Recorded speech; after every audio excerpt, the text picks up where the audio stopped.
Cześć! Dzień dobry! Welcome to Polish with Blondes. My name is Kasia and today I have a super easy lesson for you. So by the end of the lesson you will get to know quite a few Polish words because they are so easy to remember. Right, time to start. Zaczynajmy. So today I'm going to teach you words which are very similar to their English equivalents, therefore they are easy to remember, and we'll use them in some sentences. You might think, why should we learn words which are so easy? But then you need to know that this particular word has almost the same or even the same equivalent in English. So this speeds up your learning, doesn't it? I've divided those words into some groups, so that it's easier for us to practice and to remember them. So the first group will be some masculine nouns. I don't think you even need an English translation for them, but just in case, it is going to be underneath each of these words. Dokument, paszport, laptop, bar, park, telefon, komputer. All of these nouns are masculine. They all have a consonant at the end, and that's the easiest way to recognize masculine nouns. By the way, if you still struggle with understanding which nouns are masculine, feminine, or neuter, you might want to check out this video. So now let's use those masculine nouns in sentences. For example, if you want to say an important document. Ważny dokument. Ważny dokument. So in a sentence, to jest ważny dokument. Or we could build it even more. To jest bardzo ważny dokument. To jest bardzo ważny dokument. You could use the same word, but in another meaning. Ważny paszport. So this time it means that your passport is valid. It hasn't expired. Ważny paszport. Ten paszport jest ważny. Ten paszport jest ważny. Nowy komputer. Nowy komputer. To jest mój nowy komputer. To jest mój nowy komputer. Stary telefon. Stary telefon. Ona ma stary telefon. Ona ma stary telefon. Another one that has just come to my mind, which is exactly the same as in English, problem. Problem. So you could say, trudny problem. Trudny problem. To jest trudny problem. To jest trudny problem. To jest bardzo trudny problem. To jest bardzo trudny problem. Next group that I want to teach you are nouns finishing with CJA, which we pronounce cia, cia, and they are quite often, not always, but very often, translated in English with a noun that has szyn ending. For example, informacja. Informacja. Information. How do you say it's important information? Do you remember the word for important? This adjective is ważny, ważny, but this time we need to adjust the ending because informacja is a feminine noun. So it's going to be ważna informacja. Ważna informacja. And in a sentence now, to jest bardzo ważna informacja. Let's take a look at some more nouns like this. Edukacja. Edukacja. As in dobra edukacja.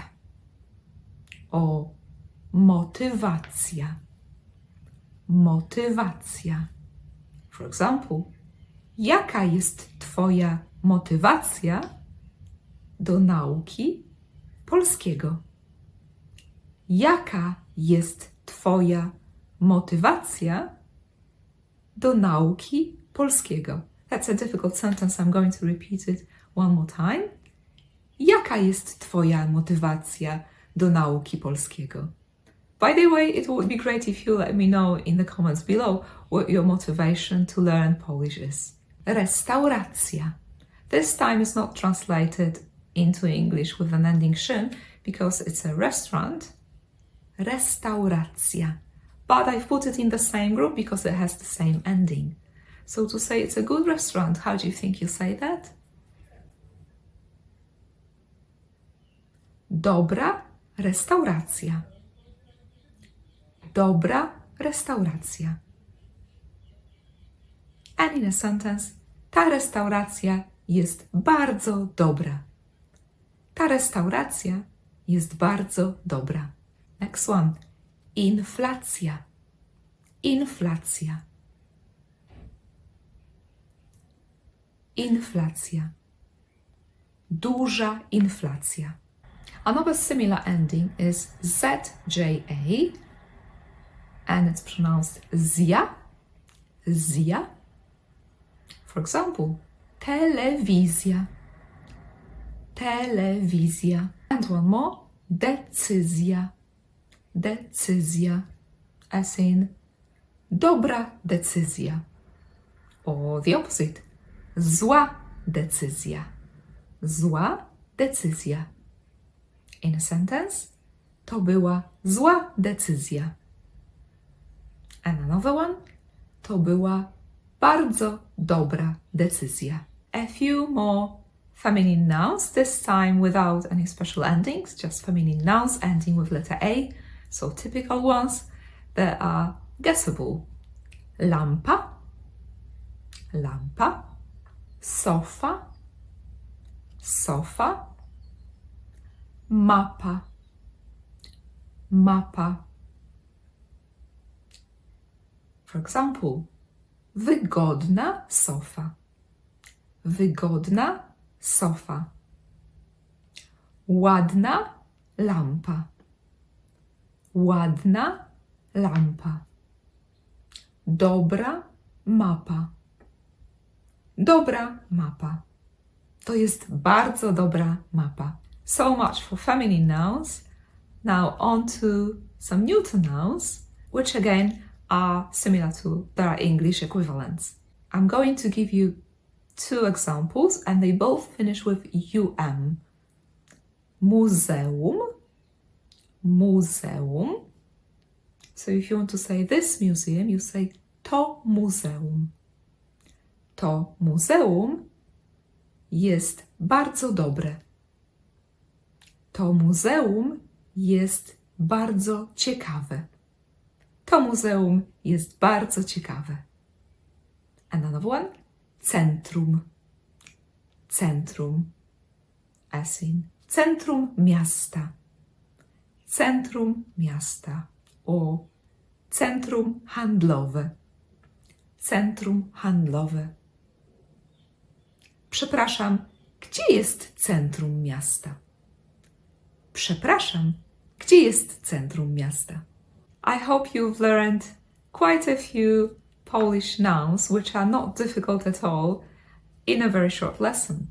Let's just recap them quickly, and then at the end, I will tell you something that you have to be careful about. Let's recap then. Dokument. Dokument. Problem. Problem. Komputer. Komputer. Paszport. Paszport. Park. Park. Bar. Bar. Informacja. Informacja. Motywacja. Motywacja. Inflacja. Inflacja. Decyzja. Decyzja. Telewizja. telewizja. Lampa, lampa. Sofa, sofa. Mapa, mapa. Centrum, centrum. Muzeum, muzeum. Now, why did I tell you have to be careful sometimes? Because there is something called false friends, and these are some words which sound similar in two different languages, but the meaning is different. So there are such false friends between English and Polish, and let me just give you a few examples. Aktualnie, aktualnie. It doesn't mean actually. Aktualnie means teraz, obecnie. So now, currently, rather than actually. Next one, szef, szef. Chef is not a chef. That would be, by the way, szef kuchni. But chef is more general term for any manager or anyone who leads a certain business. Chef. And it's quite a colloquial word. Also, be careful with the word ewentualnie, which doesn't mean eventually. Ewentualnie means alternatively, optionally. Next one. Sympatyczny. Sympatyczny. Does not mean sympathetic. Do you know what this one means? On jest sympatyczny. He is a nice person. Nice, kind, smiling, sympatyczny. Of course, there are more words like that. So even if you find a new word and it looks similar, it's always worth checking what it means, because it doesn't always translate in the way that we would expect it to. By the way, in the description below, you'll find a worksheet with the list of the words from today's lesson, together with a few examples. Check it out. That's everything for today. Have a great day. Miłego dnia. Do widzenia. Cześć!